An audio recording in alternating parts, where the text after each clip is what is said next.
Wes clears his throat, you can always hear Wes coming. Oh, yeah. He does it Well, all the time. it's a COVID deal. Is it from when that? he had COVID? Yeah, he's had that since then. And Uh-huh. there was a while there where he's like, I was like, do me help you out on that to try to break that habit? He's like, yeah. And then 3-4 months go by, and I go, it's still there. He goes, I know. Stop bugging me about it. And I was like, so literally, we call it our exec team meeting. It's Kale, me, Lauren, and Wes on Fridays. Yeah. And Wes had a thing at school, so we were waiting upstairs for him, and you could hear him come through the door. From like down here to upstairs. Yeah. It's just constant. Yeah. Just tell him he's just like Dr. Vroman. That'll make him feel good. I'm gonna do that next Just time. like Dr. Next Broman. time. Yeah, just like Dr. Vroman. That's gonna be exactly what I said. Be good. We think you ready? Yeah. All right. Welcome to the Vetted Podcast. What episode are we on? Episode 5. I couldn't see your. I Oh, couldn't see your sorry. hand. It was off. Lindo's got a chair today, so that's a really nice thing. He's a swivel chair too, and he is Ooh. swiveling back there. He doesn't have to do wall Fancy. sits anymore. Hey, we've got a great guest today, Dr. Jessica Stroop from Howard County Veterinary Service. Thank you for being on today. Yeah. Thanks for having me.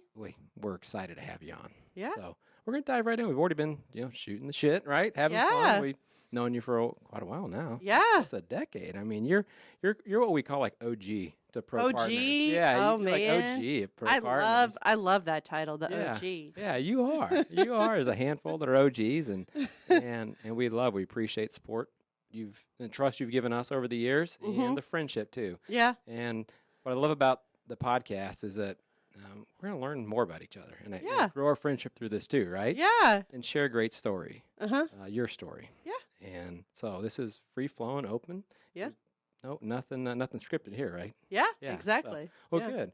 Well, what do you think, Gil?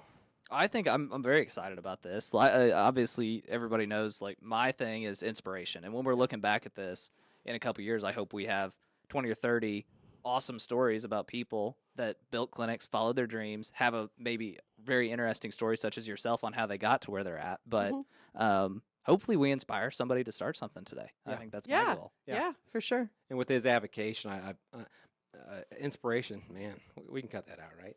With his inspiration, the avocation is what I love because I grew up in a supermarket family, small business.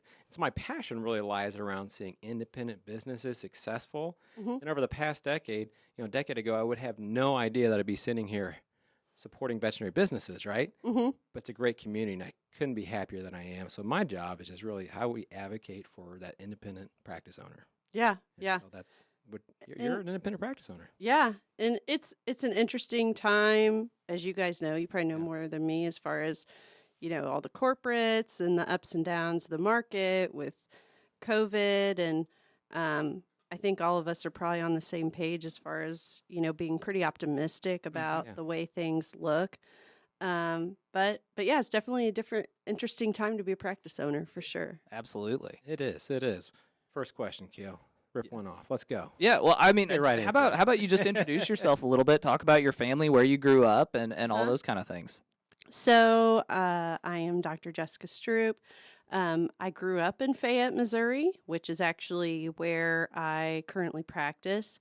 I definitely always had an interest in animals and working with animals, but I didn't actually decide I wanted to be a veterinarian until about a year I applied to vet school. So that's a little bit atypical because most vets you talk to Really atypical. yeah, most vets you talk to, they'll say, "Oh, I wanted to be a vet since I was 5 years old." Yeah.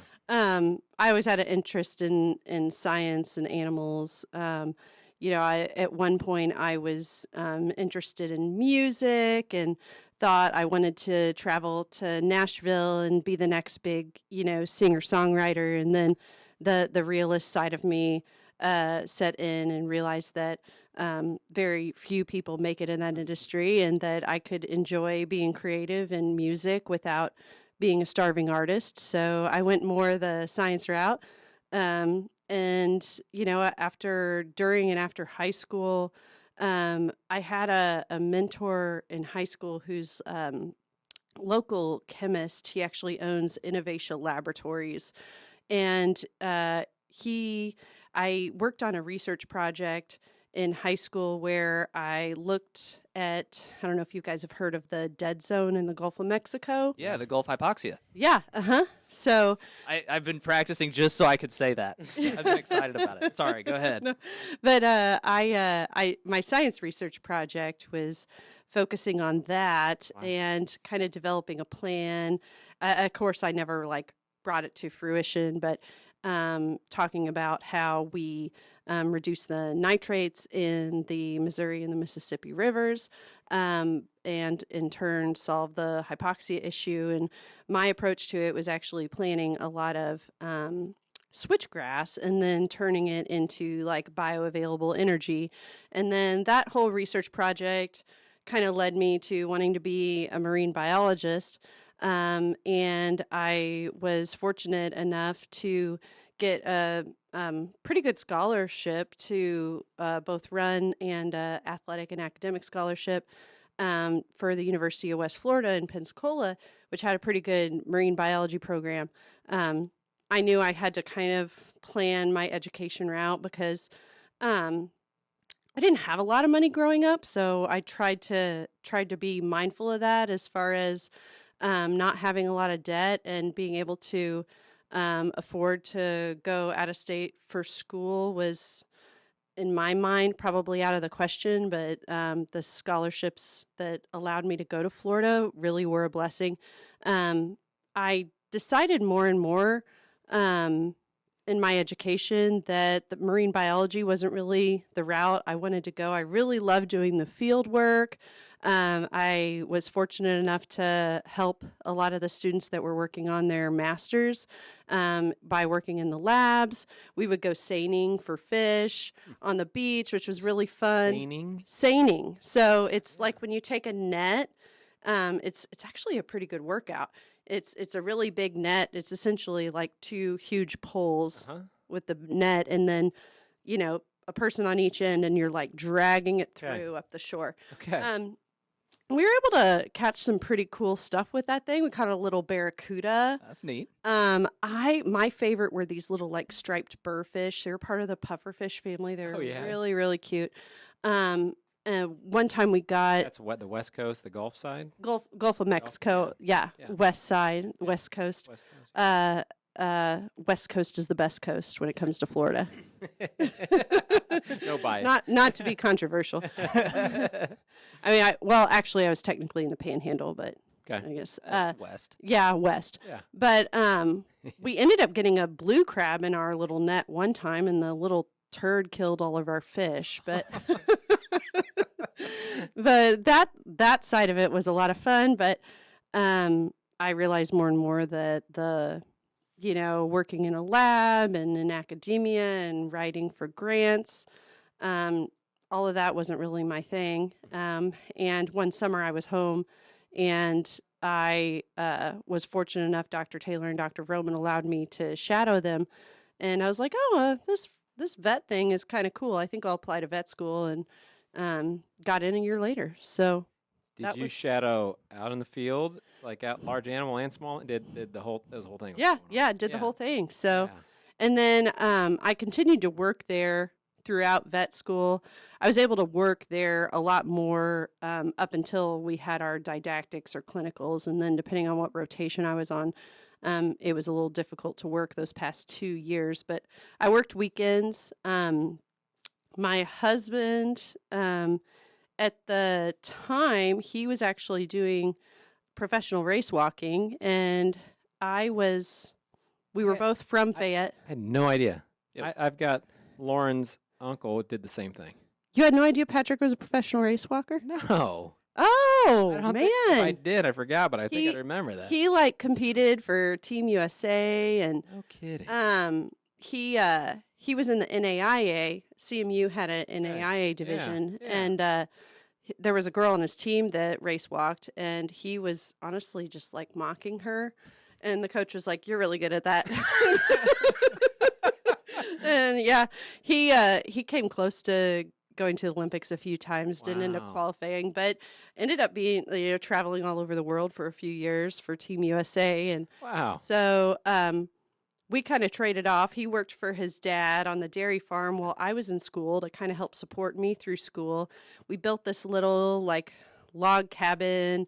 Him and his brother had a sawmill that they purchased back when he was in high school. So we cut a lot of the lumber off of our for our log cabin off of the farm. That's cool. We built this log cabin for about $12,000. That's awesome. And lived in that thing while I was in vet school and for the first 4 years of practice. So that helped me save money too.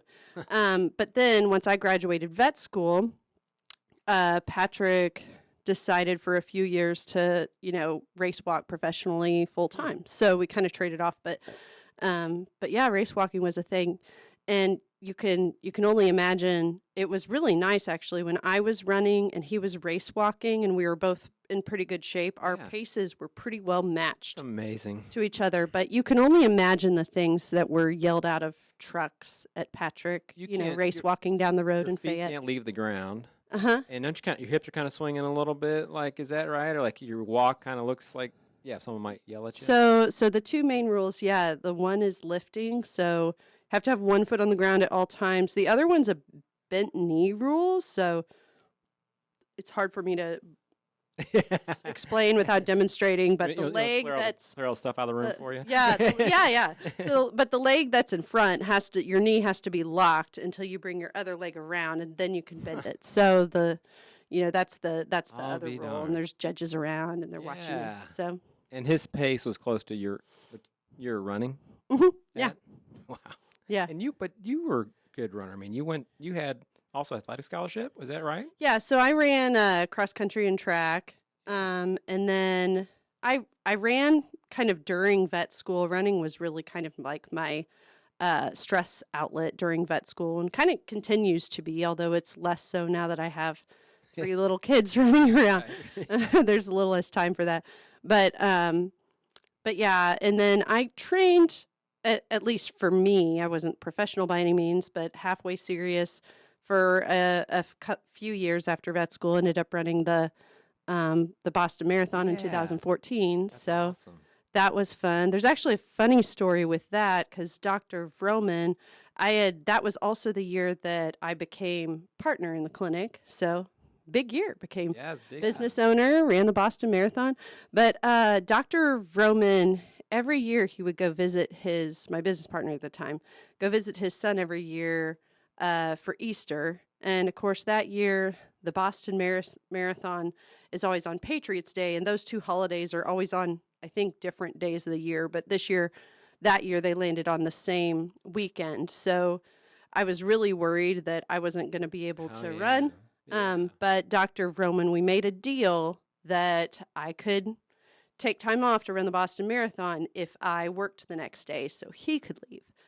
So I crossed the finish line because like a lot of big races, they do the start in waves, right? So you've got your elite athletes, and then they do different waves by what pace you are. Yeah. So the race might start, and I can't even remember what time of the day it starts, 9, 10 o'clock, maybe 8 a.m. I can't remember. But obviously I was not the first wave to go. But so I crossed the finish line at around 2 in the afternoon.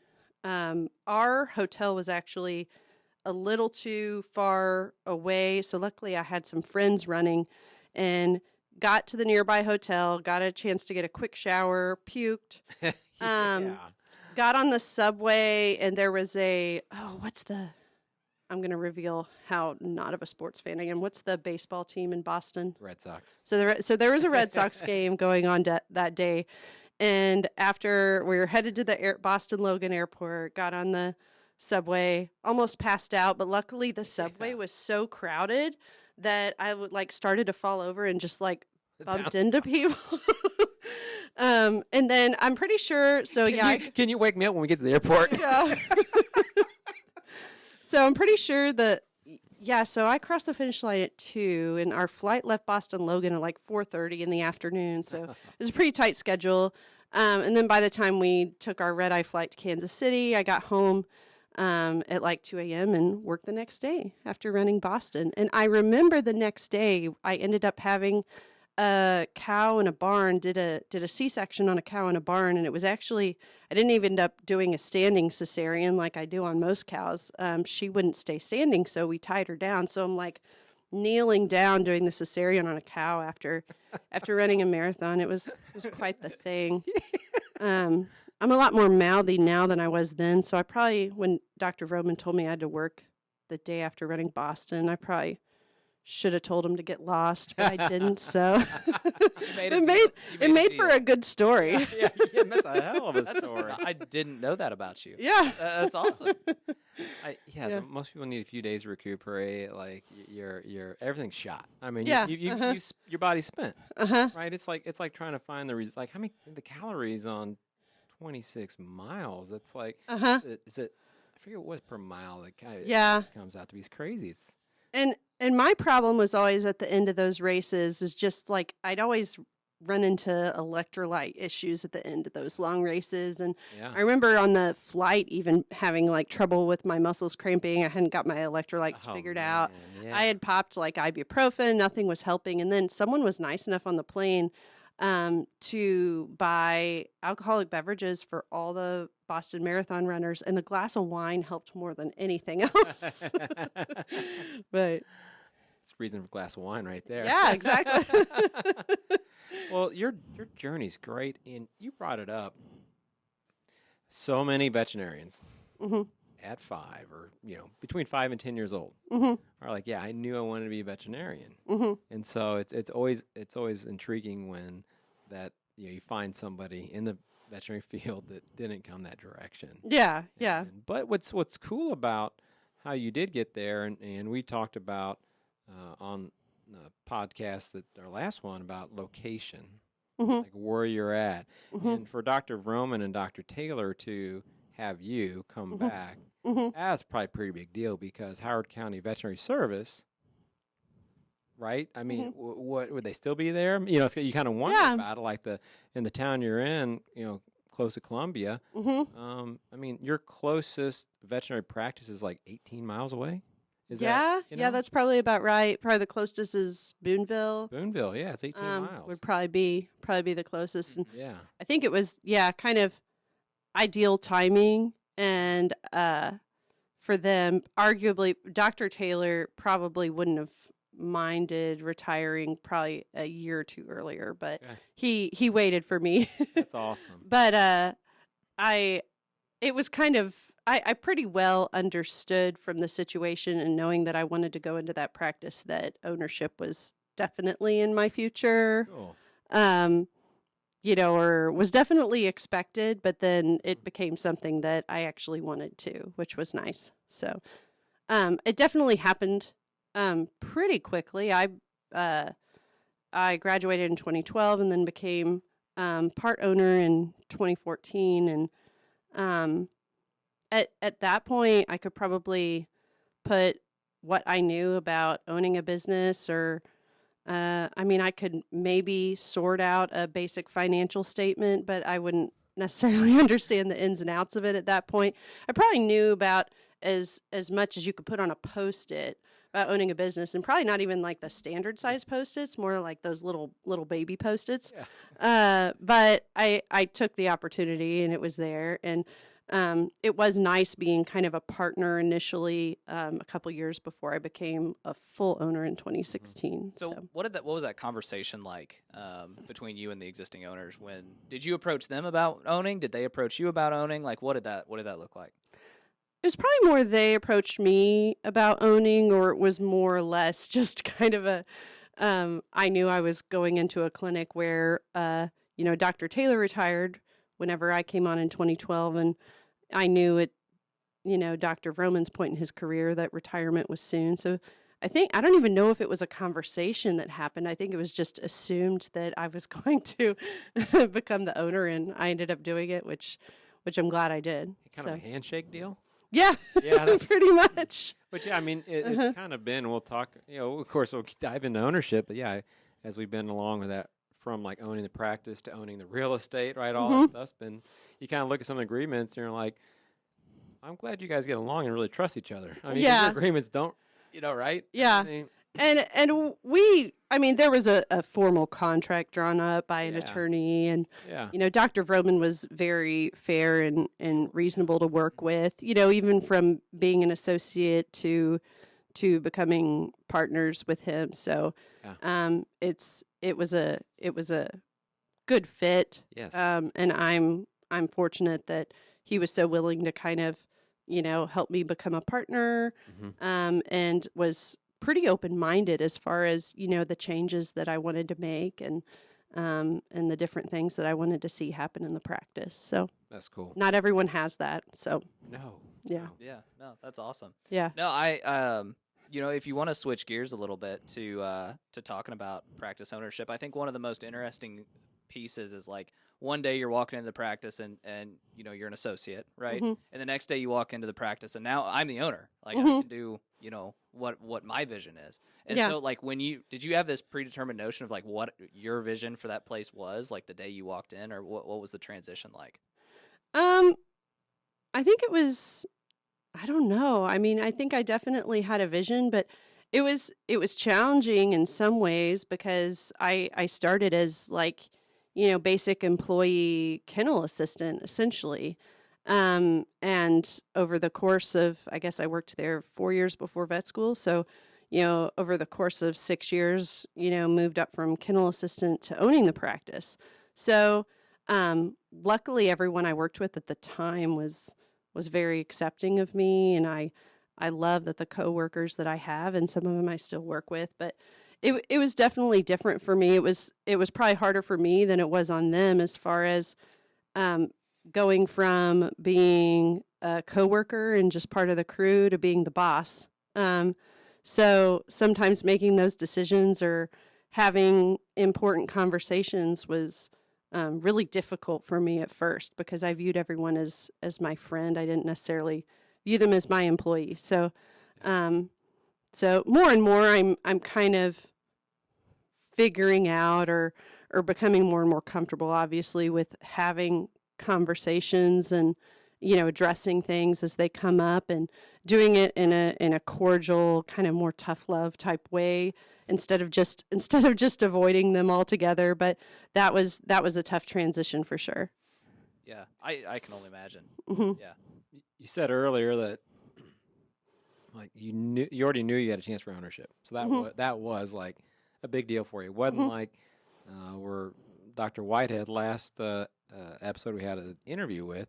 He was like, I didn't want to be an owner, and I was like coaxed into it. But how'd you know you wanted to do that? What about you said I want to do this without someone else telling you? I think I've always been a pretty independent person, and I like the thought of working for myself. I'm a very hard worker, and I feel like I have a lot to offer. Boston Marathon, working the next day. Yes, hard worker. Yeah. But I really liked the thought of, working for myself and, seeing firsthand the fruits of my labor, but also being able to guide the clinic in a way that I wanted to guide it. And, from setting the culture of the practice to hiring, to everything in between. So the thought of ownership appealed to me from the very beginning. It's interesting. You maybe overcome a few things on that road there too, because there was we talked about that article in 2019, and it went from like men veterinarians out there on the farm to women. Was it women medicine? I think was the headline, right? And Yeah. here comes you, and that was a big article talking about your experience, like even bridging that gap, right? Uh-huh. Here's women who come on the farm. Like, Yeah. And even though I was raised in Fayette, I was raised in the same town that I practiced in. I'm what my husband calls a townie. I was not raised on a farm, so the learning curve was a bit tough. It's And like river and lake guys kind of conversations, right? yeah. It's pretty much the same thing. Yeah, river versus lake it's our feud. Oh yeah. But it was tough, and when I first started, I actually the vet, well, the practice owns the vet trucks, but the vet truck I was assigned essentially was a manual transmission, which I never drove before.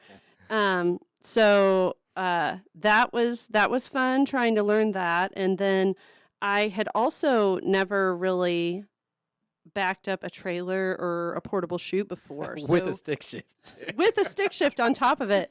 So now Dr. Vroman did get me a new vet truck manual transmission about a month after I started. So right about the time I started to figure it out, I ended up getting an automatic. But there were definitely those moments where I'd stop by the old home oil station, which is a service station in town, and I'd be pulling out, and you've got the truck that's like lurching like that, and I'm sure everyone's watching.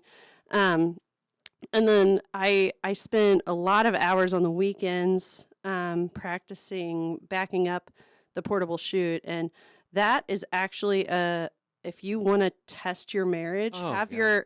your husband who grew up on a farm train you how to back up a portable chute. There's probably some tears and some swear words and Well, they turn real quick on the backup because it's a Yeah. narrow wheelbase. So Yeah, the minute yeah, you barely so- move the steering wheel, it's like bam, it turns the other yeah. direction. So it's a lot different Yeah. than even backing up a stock trailer. So Ask Lauren sometime about when she learned to drive a stick and who taught her. It was You were a Was great it fun? teacher, right? Very patient. we were. So, have you heard the story? No, I actually So haven't heard the story. We're out on Forum here in town in front of Schnucks, and there's a little incline there, mhm. and she killed it. And she told me she's going to get out of the car and make me come around and get it going. And I was like, you get back in that seat, you get it in gear and get it going. I think it was one of the times I got away with like having that kind of tone and not getting in trouble, you know? It's like, yeah, that was an interesting. We were not married yet. Yeah. So we still got married. So yeah, you're pretty brave. I don't know if it's brave or just like didn't think that one through. Yeah. It's always fun watching people's first experience trying to back something up. Oh, yeah. Never Yeah. backed up a trailer. Granted, a chute may be one of the more difficult things to Yeah. back up because, Uh-huh. like you said, the narrow wheelbase. But Uh-huh. I really enjoyed when we were on the river fishing the other day. Yeah. Everybody wanted to try to back the boat down, and Uh-huh. and I don't know. We let it go on for 7, 8, 10 minutes while I was just sitting in the boat waiting. Yeah. Like one of these times they're gonna get it, you know. And then finally another boat comes, and I'm like, all right. Yeah. I do go this. get out, and I got it. It's always fun. I always Yeah. enjoy that. Well, and I think veterinarians in particular, but especially veterinarians that go into mixed practice, which is what I'm in, Yes. have a certain personality type where you're okay with like, okay, I've never done this before, but let's jump in and do this and give it a try. Kind of the sink or swim mentality, and that's just a certain personality type that kind of goes with it. You can do a C-section on a cow. I can back this thing up with a stick shift. Come on. Well, you never, It was ugly, I'm sure, but I'm sure you never know what when you go to a farm for the first time, what Uh-huh. their facilities might look like. You may have to put yeah. that in a very unique situation. oh yeah, I'm sure backing you- around a blind corner and yeah. 90-degree blind corner. Mhm. Just things that you would never expect. I can only imagine how useful that would be to know how to back that incredibly well. Yeah. I don't know if I ever got incredibly well at it, but I was, pass fail, I was probably passing at least. Good enough. So, yeah. Good enough. Maybe not efficient. Like it might take me a few extra minutes, but I get it there. Yeah, I get exactly. it there. Well, reading through that article, it's as veterinarians that watch, they know it. I mean, Mhm. women are the ones that are taking the field over, which is Yeah. awesome. Yeah. and business ownership too. That's Mhm. going to be a big difference in small business ownership percentage of men to women, which is awesome to see women. Yeah. Owning businesses, kicking ass, Mhm. and it's wonderful. So that probably inspires you too. I'm sure, knowing you. For sure. And I graduated in 2012, and you're probably familiar with the book Lean In by Sheryl Sandberg. I'm pretty sure that was released like a year later, and I feel like it was really timely. But I got a lot of inspiration from that book, and she talks a lot about because I think a lot of us can, especially veterinarians, can get in this perfectionist mentality where we have to feel like we can do something perfect before we're willing to try. Mm-hmm. And just, jumping into a situation and taking on opportunities. You might not be ready for it, but it's okay to, I don't know if I know how to do that now, but I want to do that, and I can learn while I do it. So, and then obviously having people like you to help along the way is very helpful. We appreciate you trusting us. We love working with you. Like I said earlier, you're an OG for our OG. clients. You know, you're one of the first that trusted us to take this wild journey on of veterinary business strategy, and it's been a lot of fun. Is your clinic facing a talent shortage? You're not alone. In today's competitive landscape, finding the right people can feel like searching for a needle in a haystack. Recruiting top-notch veterinary talent doesn't have to be difficult. DVM Connect is here to revolutionize your veterinary recruiting game. We're the secret weapon you never knew you needed. Our social media experts will partner with you to curate a personalized recruitment strategy that fills your clinic with passionate, qualified individuals. Say goodbye to wasted time and hello to a collaborative, stress-free journey towards building your dream team. For more information, visit us at propartnersteam.com.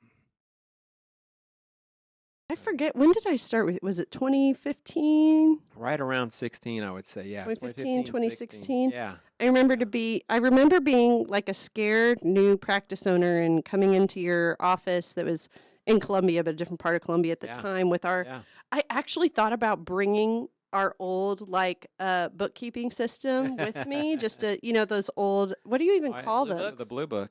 Well, we call it the Blue Book, but I don't know what those types of books are even called. Journals. But, accounting journals. And paper, right? Yeah, paper. Yeah. And, Donna, who did our bookkeeping at the time, she did a phenomenal job. Great handwriting. But yes, very, very difficult to get the data you want out of looking at that. So looking at where I started and what I've come or what I've become, or I don't know. Where you're at, where you've grown to. Yeah, absolutely. And that's, I think, one of our, my passions with small businesses is, those efficiencies. Is like at the family supermarket. Luckily, my dad was into technology, but he threw me in the deep end. He was literally like, you take this on, you figure out these books and those things. So Excel in the 90s, I literally, at 13 years old, was doing Excel, right? And then, you fast forward, a lot of people we're still writing stuff on paper. So that's one of the fun things. Is like, how do we get you off paper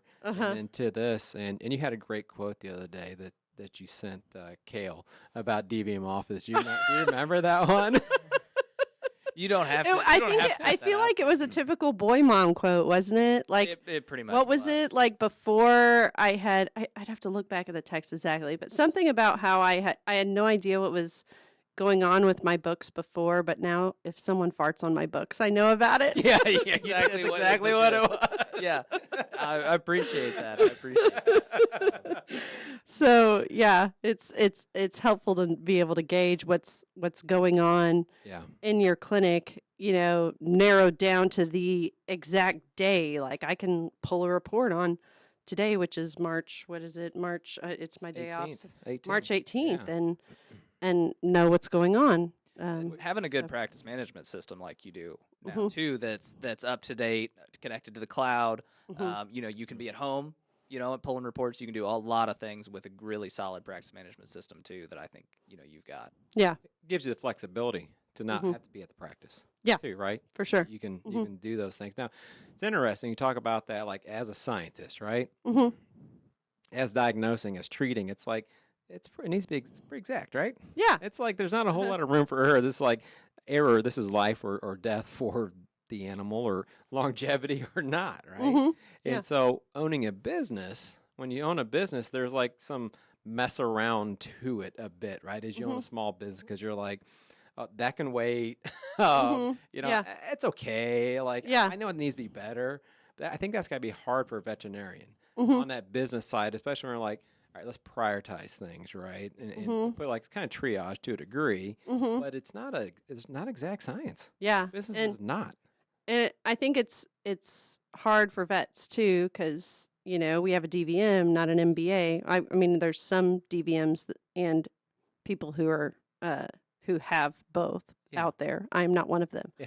But I remember, brainstorming things in my early years of practice ownership, and I'd be bouncing ideas off of Patrick, who's a very smart, capable person, but he'd kind of look at me like, "Why are you asking me? I'm a roofer." Like,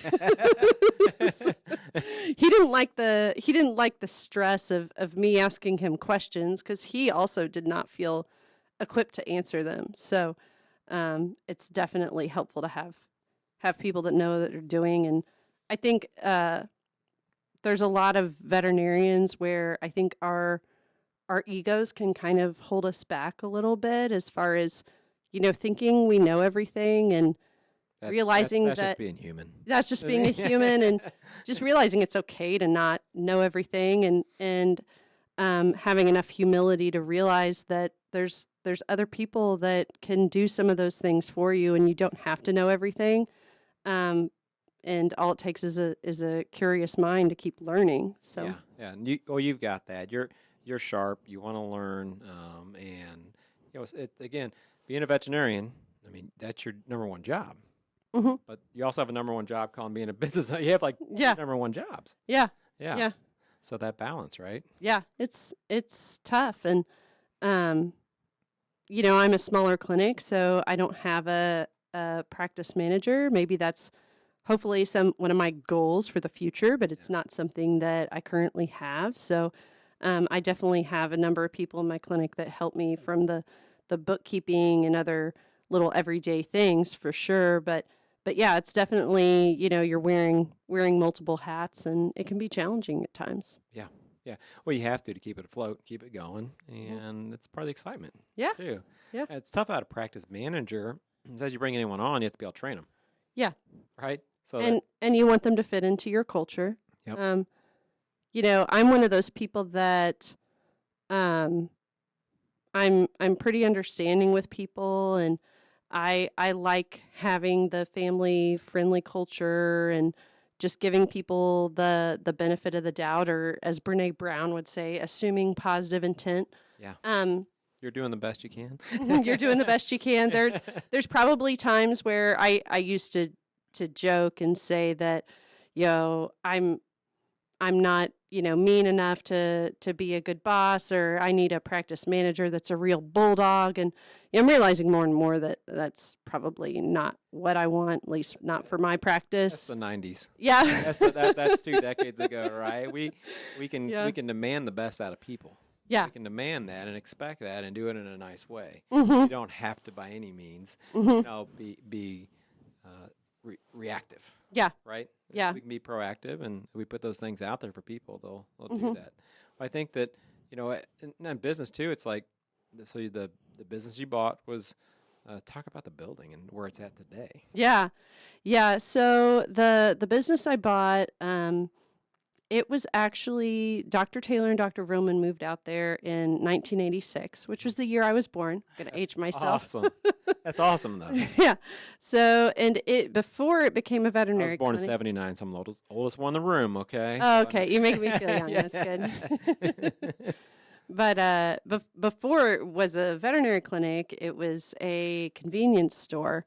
And they had done like a few odds and ends to the clinic, just kind of putting up walls here and there, just kind of basic stuff themselves. But the clinic itself really hadn't been altered, most likely since the 1970s or early 80s. So we had a lot of that old wood paneling, and it definitely looked like a 1970s, 1980s convenience store still, with a veterinary clinic vibe added onto it. So it definitely served its purpose, and did what it needed to do for many, many years. But we, did a really big renovation. I guess that would have been, was that 2021, 2022? I'm trying to think when 21. Yeah. No. I think it may have started late 21. Mm-hmm. And then I know we completed the renovation. It might have started in early 2022, because I know we completed the renovation like in January or February of 23. So it took a little longer because we were working during the renovation and had to do that in phases. We basically did kind of a 2-phase construction, essentially, where we moved everything to one end of the clinic and operated off of that end while they worked out of the other end of the clinic, and then vice versa. So it definitely took a lot of adaptability. We would be down exam rooms, trying to figure out how to do surgery during that time, but also having the exam space. One thing that was helpful was during parts of the renovation, because of the cramped space that we had, was we did have to go back to doing curbside service, which thankfully to COVID, people were actually kind of adjusted to curbside service, which kind of helped in a way because we were curbside for a number of months during COVID as well. But it definitely took a lot of adaptability, and I'm sure it was a lot of stress on the staff. I'm sure, moving things from one end to the other. And I know when we started the project, I was pregnant with my youngest son, and can we say his name? Ronan. Yeah, Ronan. Yeah. So it was quite a project, but definitely happy with the finished product.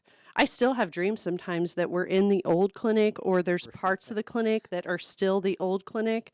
And I mentioned that at work last week, and she was like, "Are those dreams or nightmares?" Well, they're not reality anymore. No, they are. Well, I think there's a quote that Kale likes that I'm thinking about for the pain thing. What, short-term pain, long-term gain? That's right. That's Mhm. I right. said Yeah.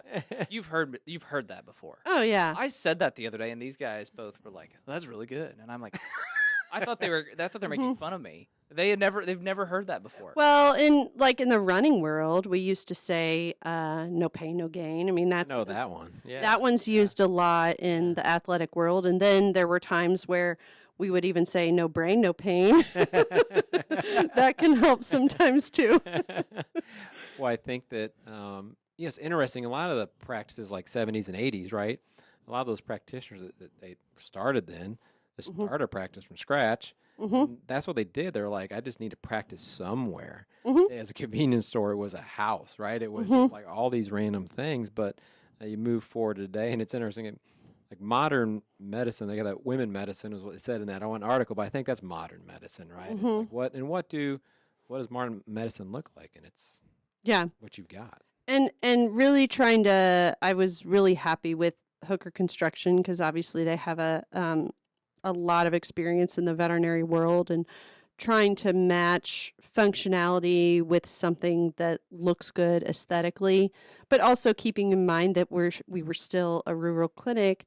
I told them this doesn't need to look like the Taj Mahal with a big fountain or anything. You need a Honda or Toyota, right? Yeah. You don't need Yeah. But I feel like we definitely accomplished the ultimate goal. When someone came in, they said, they're like, "Oh, this is like Joanna Gaines meets veterinary clinic." I'm like, "That is perfect. That's That's Exactly what we exactly were going for. it's, country chic," I think was what I told them I wanted. So, and I'm fortunate. I have a lot of fun kind of picking out. We worked with a designer and picking out colors and different things, and then picking out the decor. My husband was actually pretty surprised when he came to the clinic and he saw after we built the clinic, I went online and picked out some cute shelving and succulents and plants and different things to decorate with. And my husband was shocked to find out that I was the person that picked out all that stuff. was 'Cause that is not the case at our house. But I have 3 boys, so there's really not much point in putting a lot of effort in decor at this stage of our lives. So Nerf balls flying around. yeah, exactly. Or them throwing each other around. Yeah, 3 exactly. boys. Yeah, And I've got 3 boys, so we're different in ages here on boys, right? But it's yeah, a lot of fun, but it's nonstop. yeah, exactly. Talk a little bit about your large animal facility too. I know that was new, likely to the practice, and what's that done for you? So we built that. I want to say we started that in like late 2019, early 2020. So Dr. Potter, who's my associate that's worked for me since 2016, he had actually been kind of prodding me and telling me for a few years that we needed a new Holland facility.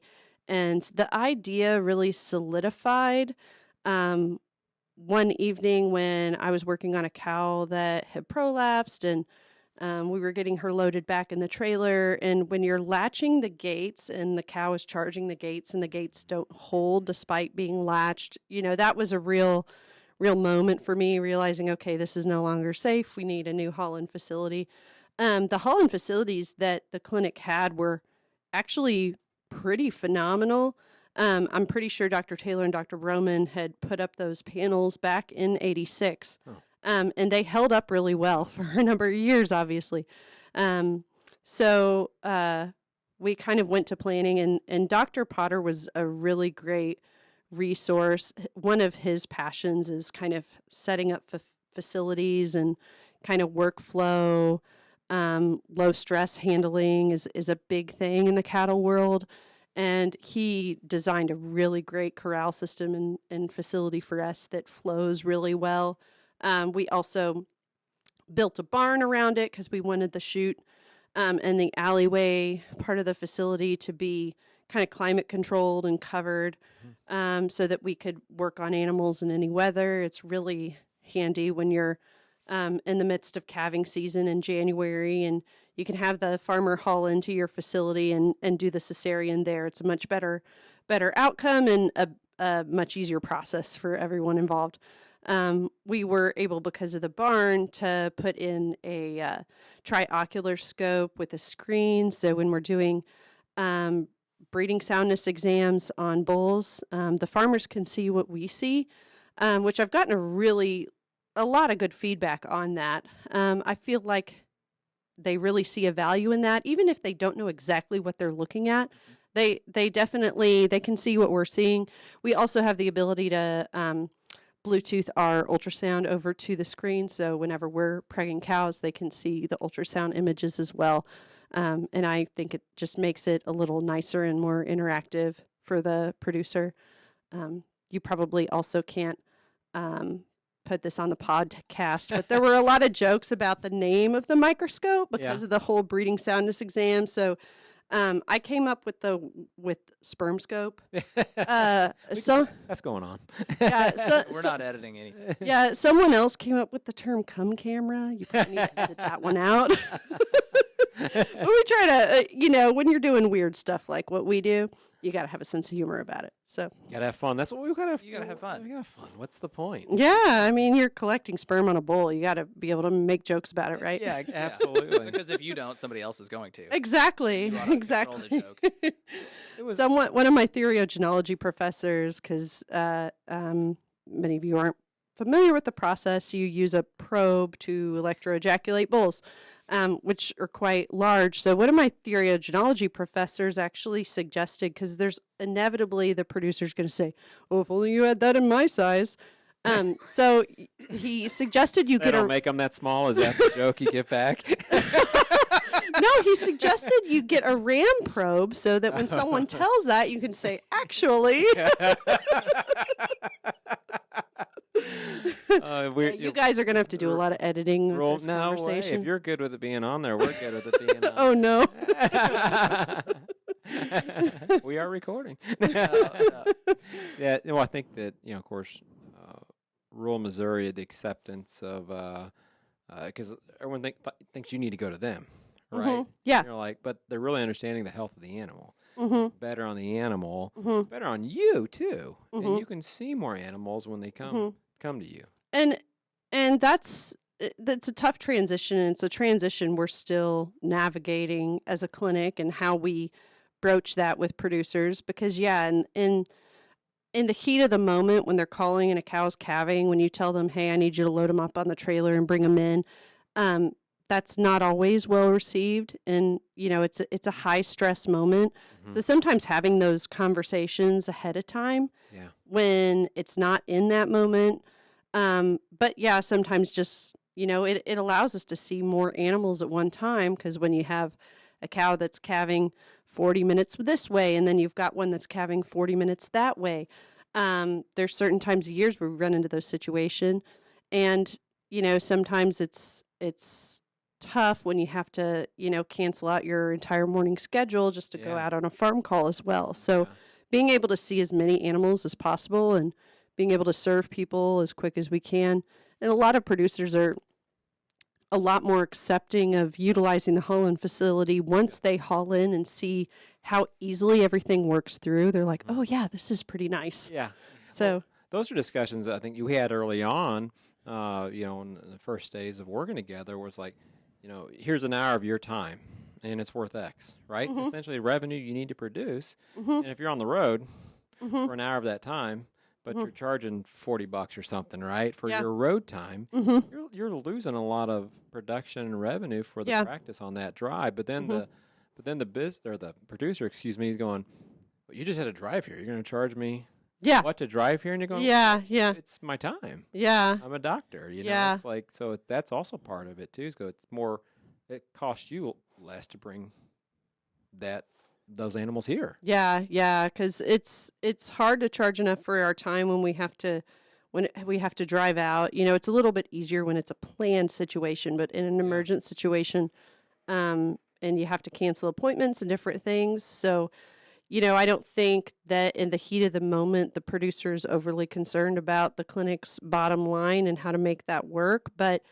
at the same time, for us to continue to provide services to as many people as possible, you definitely have to make adjustments. And we try to work with people, and if they can return the favor and work with us, it's got to be a relationship where there's a little give and take for sure. It's come a long way, which is good.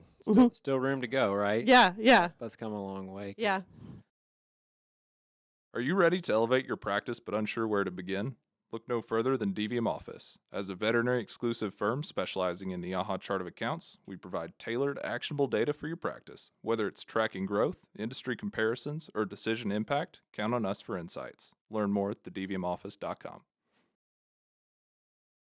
There's a lot of small producers in mid-Missouri, right? Yes. You got a lot of human doctors, like, I'm going to have 20 cattle, right? Or something like Yeah. We've got a lot of, and I think the way the cattle markets are, the smaller guys are getting fewer and fewer, but we still have a number of small producers. Sheep and goats are also a big growing thing in the livestock industry.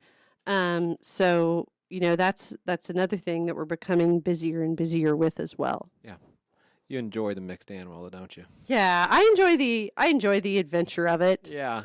Not knowing exactly what I'm going to do with my day. And, of course, most of my days practicing, I probably, see a lot more small animal than I do large animal at this point in my career. But I enjoy being able to get outside and do something different every once in a while. So your math you have to do on things with quite a bit large range. I think about human doctors and you got different weights of people, but you really have to. We got like the Chihuahua, down to the 2,000-pound bull. All right, what's the CC on that? The calculation. So you really are hitting some heavy math, aren't you? Oh yeah, for sure. I went to my son's preschool class last week and spoke to all the different preschool classes in Fayette. But yeah, I was telling them, I try to keep it pretty basic with that age group, but telling them, we look at things from a teeny tiny hamster to a bull that's 2,500 pounds. So, always an adventure. You didn't tell them what you named those, the ejaculators or anything? No. That's at the next meeting. That's middle school.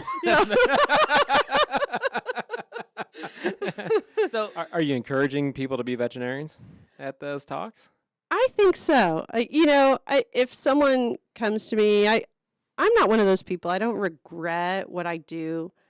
I think it does take a certain degree of, resilience, a certain personality type to be happy in this industry. But at the same time, there's so many different things you can do with a veterinary degree that you can really make it work.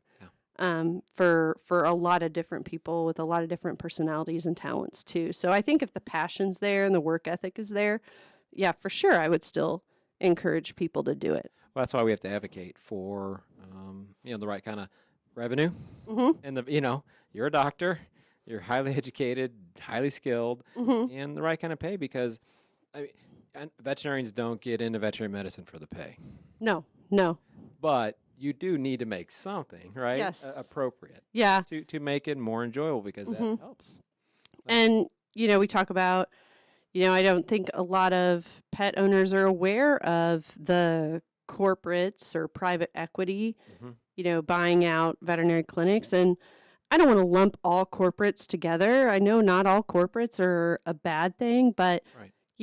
it can be challenging for a small business owner to compete with that. There's nothing's published, but there's rumors on different veterinary threads that a lot of these corporates, can buy their drugs for anywhere from 30 to 60% less than what a small business owner like me is buying them for. And in a lot of cases, they're not actually passing that discount on to the pet owner. They're charging the same amounts we are. They're just making that much more Yeah. pure profit. But I think it's something that veterinarians, we can definitely use more support in it. I think we know from what happened in human medicine when private equity takes over the emphasis on what's important for the patient and what's important for the client. It shifts from that to how do we line the pockets of our investors, and that's not in the best interest of anyone. So, Yeah. Trying to support small business like what you guys are doing, I think it's very important in the industry. The cost of care in human medicine definitely didn't go down. No. It's gone through the roof. Mhm. And you would think that it's kind of interesting on the supermarket side of things. That's a battle for like how can I get food to you like as cheap as possible, right? Mhm. Maybe not over COVID, some bad things going on. As the more corporate goes there, they're starting to, anyways, right? Small businesses are the ones who drive innovation. Small businesses are the ones that really they see the pocketbook of that person. Yeah.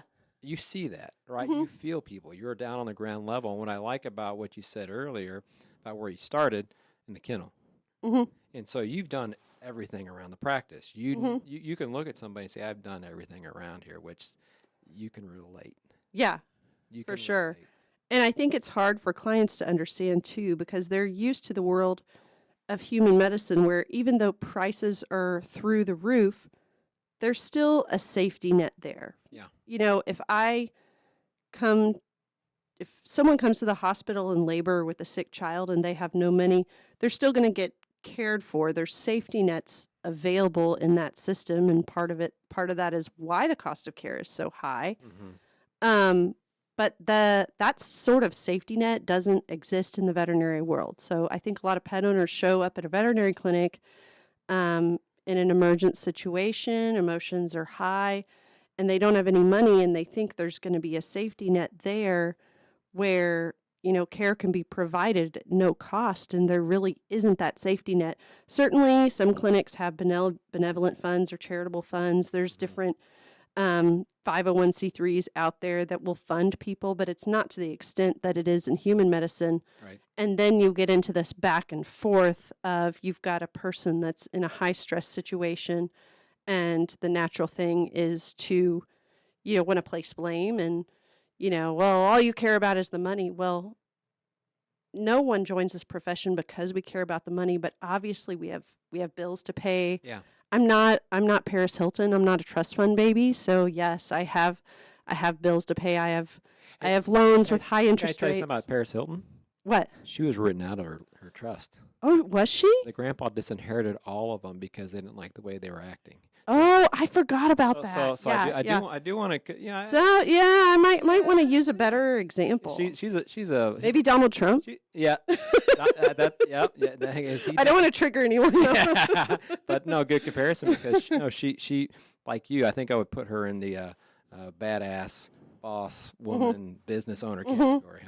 Yeah. Yeah. Yeah. I But know what you're saying. Back on the you started small town. You were like I had to get scholarship for college. It's like I'm still building this, right? Yeah. I'm not expecting to have a jet or a Bentley or anything. I'm just Yeah. expecting to have a good living, provide for my family, and enjoy my profession. I just want a good Toyota or F-150 Yeah, that yeah. can get me where it needs to go. Yeah, yeah, yeah. I don't have a big boat. If I had a boat, it'd be a kayak or a flat bottom boat or something, right? Yeah. Yeah. I've had a few clients come in and say, "Oh, there's your boat payment." Oh, I don't have a boat actually. How many clients can we get to say that? I don't know. That was what Zach said too. He said, I had a client come in and say, "This is, I guess I made your boat payment this month." And he's like, "I don't own a boat." So I'm just trying to make I it do have over a here. canoe. I don't know if that counts, but Maybe if it's a really nice one or something like that. But still, it's the how nice can it? Yeah, it's like it's not going to be. It's not a cruiser at the lake. Yeah. no. No. But I have a question I like to ask folks. What is the most interesting case to you that you have seen? And is there one that you can narrow it down to? Because some people have one. I don't know if I have an individual case. We do have a puppy in the clinic currently. That it's a case called Atresia ani. So it's actually born without a rectum. Oh, So wow. that's pretty interesting. Dr. Payne is going to do surgery on it Is it tomorrow. just sealed up? Yeah, to try and there's actually a little bit coming out through the anal gland opening. So not that we do this all the time, but that was a situation where the owner wanted to euthanize and Dr. Payne wanted to give it a chance. So they relinquished the puppy over to us, and we're going to see if the surgery works, and if it does, we'll find a home for it. It's That's cute little Pomeranian puppy. So Oh, cool. That's awesome. That's we awesome. can't do that stuff all the time, but yeah, we try to help when we can, for sure. Of course. Yeah, I like to ask because you never know what you're going to get on a Yeah. most interesting case. When I was in vet school, I think one of the most interesting cases in vet school was we got to work on a reindeer with an esophageal cancer. That was on my food animal rotation. So that was pretty cool. That is cool. Yeah. That's awesome. Did it fly?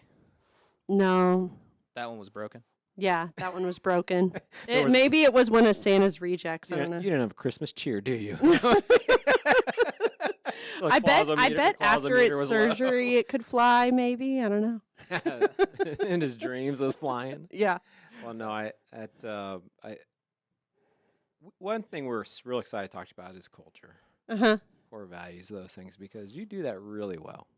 And I think one of the favorite stories we have from you is well, first of all, I believe culture, core values. It's got to come from the person that's leading the pack, right? They better follow it. Yeah. And I recall that you had something about being on time, and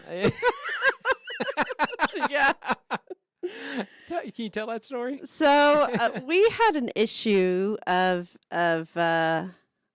people not showing up on time, but at the same time, we had an issue with the staff bathrooms not being cleaned the way they were supposed to. So my genius idea was to develop a sign-up sheet, and if you were late, you got bathroom cleaning duty. So I brought this up at the staff meeting, had a little sign-up sheet. Well, guess who was late the day after that? It was me. Dr. Lewis, my associate at the time, even videoed me as I was driving in with the timestamp on Snapchat, as proof. So yeah, I cleaned the toilet that day. That's awesome. I think we came and visited you that day or something too, because it was close to when the New Holland facility was done and everything. Yeah. So yeah, that's awesome. But that's culture. Mm-hmm. That's culture for sure. And so Yeah. we'd like to get into talking about that. Culture's probably pre 2016 is Mhm. was different than it is post 2016, right? And For sure. Yeah. what talk about your building that culture.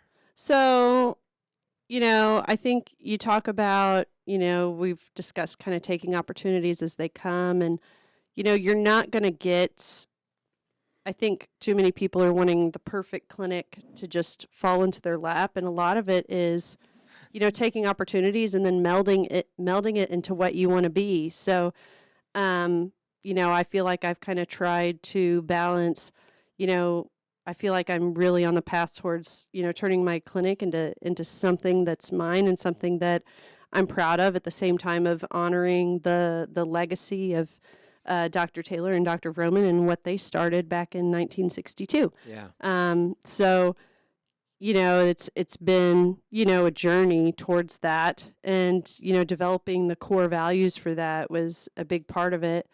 I feel like in this industry, there's a lot of focus on mentorship, which is something that's important, but I feel like it's one of those buzzwords that's used a lot in our profession and a lot of professions, and no one really knows what it means, or it has a different meaning to every single person. So I feel like new graduates really focus on it because they're told to focus on it, but it's really hard to kind of, for a practice owner and a new associate, to kind of figure that out together, because no one has everyone has their own definition. So I think a focus on culture is definitely more important, because I think if the culture you want is there, then the mentorship will be there as well. Mm-hmm. For sure. Yeah, I completely agree. Hey, everybody, we hear it all the time. They come out of school and want a mentor. They want somebody that's going to teach them. That's what at the networking event, which thank you for supporting that every fall. But that's what they all say is like, hey, will you be a good mentor to me? And that's kind of the way they're judging people. So it's a good point to bring up and make sure that that's being provided. And culture absolutely will take care of that every time. And I do feel like the mentorship side of things, sorry, I kind of veered away from the question a little bit, but that is difficult for me because, again, my kind of mentorship was the Dr. Vroman was definitely there for me when I needed him, for sure, but it was definitely more of the sink or swim method. Yeah.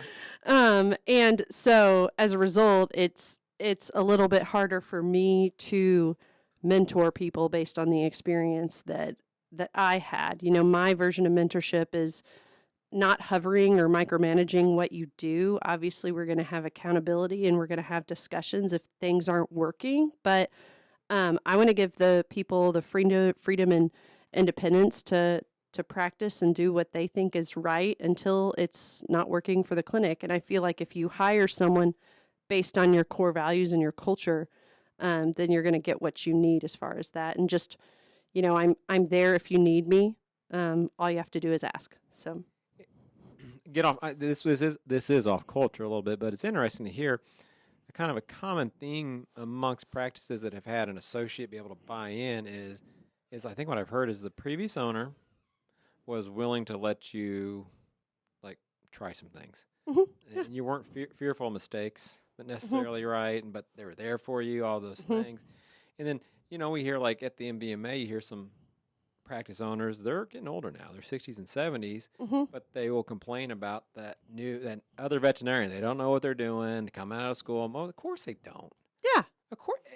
I mean, you talk to people with an MBA, just because you get an MBA doesn't mean you can run a business, right? Yeah. Just because you have your DVM doesn't mean you can come out and just do everything. So. Oh, yeah. Yeah. I learned a lot of lessons the hard way the first couple years. Yeah. And I still do from time to time. We all do. We're all human, but yeah, that's part of how you learn is from the mistakes you make. Not that you want to make mistakes, but it's part of the process. So that really just resonates with me because coming off of Dr. Whitehead, and with you, that is starting to be a common theme, which brings up what Kale talks about.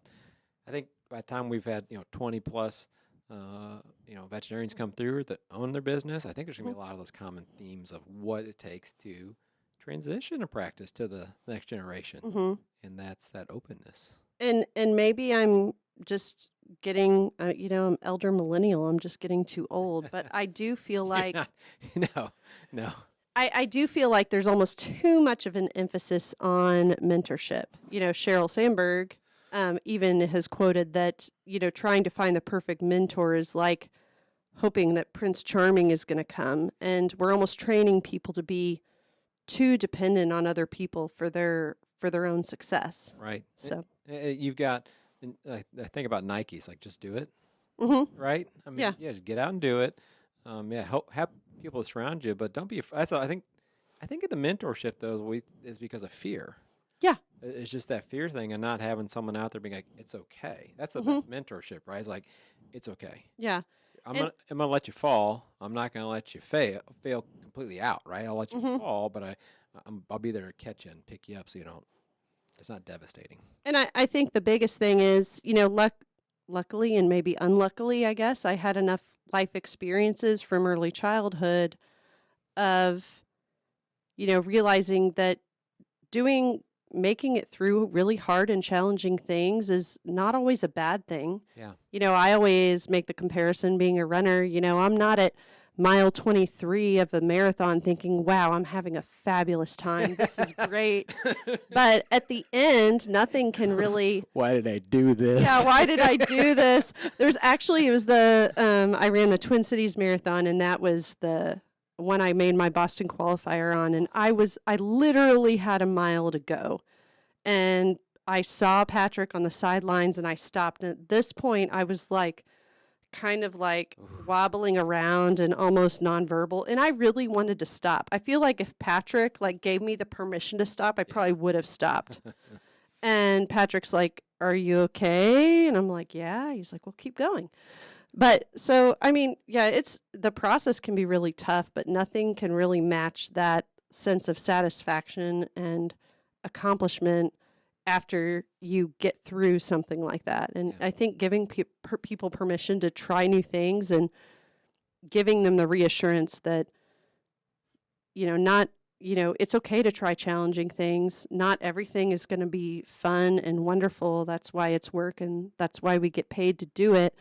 Obviously with culture, we want to make things as pleasant as we can, but yeah, just having people realize, getting through tough things is a big part of becoming a successful person. Absolutely. So which one of your core values embodies that? Grit. Yeah. Looky there. Heck yeah. Yep. That's awesome. So one of the things that we do towards the end of the podcast that we're going to try to continue doing is a Google review. Uh-huh. So I'll read you one, and then you tell me how you would respond to it, or how, and then kind of give me your broader view of how you go about a review, who's in charge of it, what do you make sure you do. Now, is this a Google review of my clinic or just a random Google review? It's okay. clinic. Yeah. Okay. So this one's funny, actually. Steven found this just a little bit ago. Food is great. Staff has always been pleasant. I only wish they were open more hours. Do you think the staff would consider 24 hours? I remember seeing that one. I think I did respond to that. You did. I really wasn't sure if although we do offer a lot of treats to animals, the bag and strips, Cheese Whiz, so maybe that's what he was referring to. I don't know. He was just empathizing with his dog, I guess. I don't know, but So yeah, obviously that one probably is not for you. yeah, Probably is for. yeah. I'm I don't know where curious in who it is Fayette, for where though. would they be? Maybe not the. Yeah, who knows what they're going for in Fayette? Yeah. No, maybe talk a little bit about your the way you approach a Google review, whether you get a good one, whether you get a bad one, what goes through your mind, and then how do you make sure you respond to it, and what's your process? Well, I as far as knowing when I get a review, I do have the Google My Business account, so I get notifications when I get those reviews, which is helpful. I try to respond to most of them, and it might even just depend on my mood. Sometimes I take a no-nonsense approach to some of the negative reviews, but also I think it's important to, take accountability for where you may have gone wrong, but also kind of give your side of the story. And I don't think it's wrong to do that. I do feel like sometimes a lot of these conversations should probably happen in private and not on a public forum, because it makes it, obviously there's, we're not controlled by HIPAA necessarily, but there's certain information that we can't discuss on Google. Right. So, those responses can be somewhat difficult sometimes, but yeah, I always try to make kind of a balance of trying to be empathetic and understanding things from their point of view, but also trying to educate them on what we go through as well. You have to go back a long time to find a 1-star. You only have a couple of them. Mhm. And everything else is 3, 4, most are 5 stars. You got 4.7 stars. On 119 reviews. Yeah, which is phenomenal. What is also cool is that not only do you respond to the ones that are like, the very few that might have been a bad, because most people respond to bad responses. That's what I'm trying to say, right? Mhm. You respond to the majority of them. I'm looking through it going, your thanks, and it's not like it's just a canned response. It is you. Mhm. It is you. Yeah. I'm like, what's in my mind right now? I'm going to say, Mhm. that, and so it's you, which is that's awesome. Yeah. It's genuine. Mhm. It really is. Yeah, no, I think it's always fun to do that, just to kind of get everybody's perspective on reviews, Yeah. because we let reviews affect our mood Yeah, to a for point. sure. If you get one that's bad, it's like you don't want that. It's going to carry throughout your day, even if you don't want it to. So it's how you go about responding to it and how do you go about dealing with it. I think is an important philosophy. Yeah. The way people do it. And I know I haven't actually used it yet. I've downloaded it on my phone, but there's apps available now like the Chat GPT. You've got AI that can kind of help people with that. I kind of like writing my own thing, but there's great resources out there for business owners. I haven't really used it for my review responses, but I've played around in the app some. It's pretty interesting. Yeah, yeah. That's but awesome. How do you use that and still keep yourself, right? Yeah. That certain degree of authenticity, and that's what I feel like what we try to offer here at our clinic. It's not one of those, obviously you want people to have access to, regardless of what doctor they're seeing or what assistants they're seeing, you want to have, the proven process that we talk about a lot and the culture there to where the client does have that similar client experience at the same time. You kind of want that, small town authenticity, and that's what we're trying to maintain. So Small town authenticity with the cutting edge medicine, right? yeah, exactly. Yeah, which is awesome. So, as we always want to give you, is there anything that you want to talk about, or did we miss asking you? You think that, and Lindo can always keep us on track. Say, did we miss something important today, or did we? No, I think you did a good job. Everyone did a good job. It's just I'm here for the education part. I got a lot of education just listening to you today, Doctor. So I'm pretty happy with how we went today. We put him in a seat. We and put now him in a it's too, seat He's and- too relaxed. Yeah. Normally, Yeah, like always he ask cuts questions. us off like twice, and then at the end of the day, no cutting us off. No more chair next time. I tell you what, we're gonna have to change things up around He's here. got a swivel chair. Yeah, look at him back there. I mean, you need some tea? I mean, what can we get you something, sir? Do you need a director, Doctor? Maybe I might. I might have to leave this office soon. That's all right. No, that's good. I mean, I really, really enjoyed the conversation. I very much enjoy the fact that you know what Gulf hypoxia is. That's no one around here cared when I know because of him. About it. I know Yeah. because of him. Yeah. But I thoroughly enjoyed having you today. Yeah. Well, thanks for having me. I enjoyed it. I think we covered a lot of the high points. We did.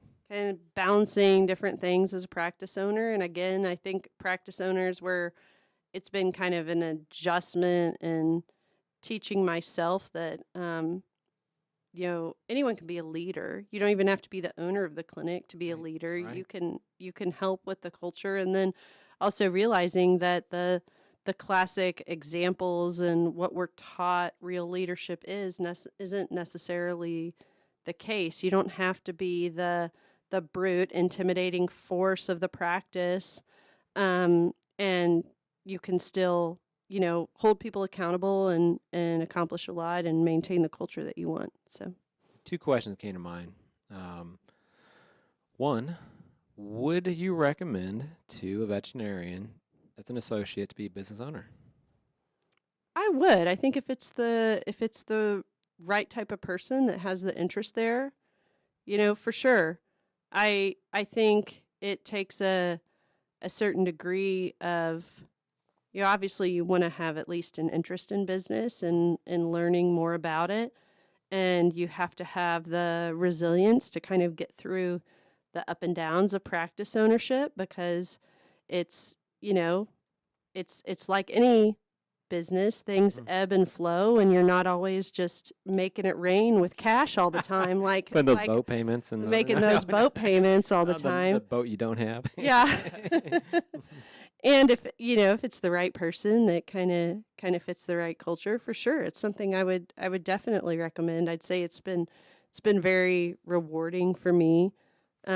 Like we talk about challenges and going through things. Yeah. It's not always, sunshine and rainbows and puppies, but it's something that I hope that I can, continue the path that I've been on as far as turning the clinic and into where I want it to be. And I'm hoping that I can retire someday. We'll see. Yeah.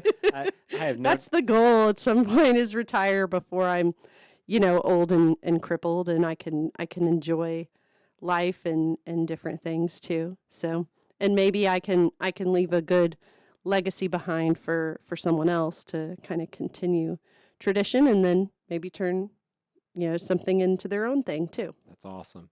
And my final question of the day: what are you most proud of as a business owner? I think a really eye-opening thing to me was, once a year, we talk about working with culture. I have a little clinic culture workshop. We have monthly staff meetings as well where, different things are discussed. But we do have, a clinic culture workshop where we sit down with Whitney Kinney, my leadership coach. And the biggest eye-opener to me was at the last clinic culture event. There were so many employees that were saying, this is the best job I've ever had, that they enjoy going to work. Awesome. And that meant so much to me, because I don't want my clinic to be the place where, employees have a lump in their throat or a pit in their stomach Sunday night when they're thinking about going back to work on Monday. Yeah. So I think having an environment where people can enjoy themselves and enjoy going to work, and realizing that I created that. I brought that up with an employee. I was like, wow, that was really touching to me, that people actually, and it's like, you don't think people enjoy working for you? I was like, well, I mean, you don't, as it's somewhat of being a practice owner, you have to be, I don't get that feedback all the time. Yeah. Yeah. I don't expect my employees to pat me on the back. So when it does happen, it's very encouraging, and that was a big eye opener for me.